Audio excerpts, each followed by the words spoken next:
first of 5 questions tonight about disproportionate discipline in Charlotte-Mecklenburg Schools. Well, it's just about an hour. That board now will learn new details on who is getting suspended from class. Good evening. Thanks for joining us for your News at 5. I'm Alicia Barnes. And I'm Morgan Francis. We've learned black students make up 36% of CMS schools, but 68% out of school suspensions. Queen City News anchor Casey Jones is live from Winterfield Elementary. So Casey, what is the district doing to address this problem?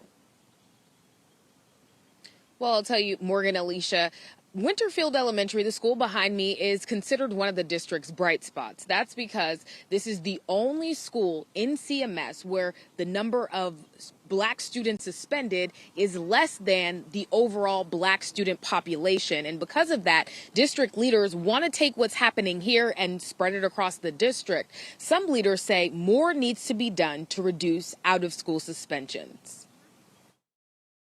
Charlotte-Mecklenburg school officials are giving themselves a progress report. It's focused on out-of-school suspensions, something the data shows could be disproportionately targeting black students. We've seen that when a child is suspended, what it does to their longevity, their career, what it does to them in school. Caleb Tedros, chair of the Black Political Caucus of Charlotte-Mecklenburg, is a CMS grad himself. He has seen the opportunity for improvement firsthand. Data shows black students make up 68% of out-of-school suspensions, but 36% of the overall student population. Evaluating themselves, CMS says their performance is off track. Is it better than last year? Yes, but when it comes to kind of students and getting suspended, good isn't good enough. A root cause analysis found the district needed alternatives to OSS, and discipline should be redemptive instead of punitive.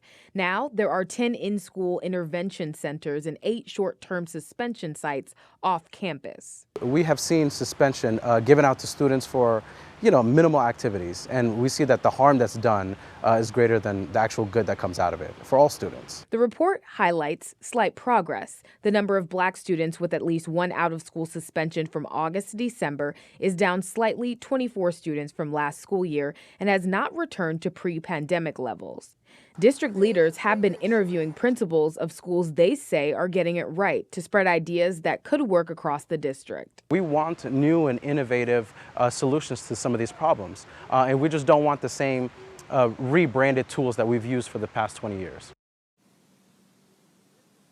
Back out here live about 6 miles west in Uptown, CMS board members are scheduled to hear the results of this report in the next hour. District board leaders will be able to ask questions about this report. Reporting from Charlotte, Casey Jones, Queen City News. And this comes as nearly 250,000 students across 21 states are unaccounted for within the education system. That's according to an analysis by the Associated Press and officials with Stanford University. Data shows the missing 230,000 students did not move out of state, nor did they sign up for private school or homeschooling. Their absence has created a drop in enrollment, and that means a cut in funding from federal, state, and local governments. Education professionals are calling for an investigation into which children have left the system and why.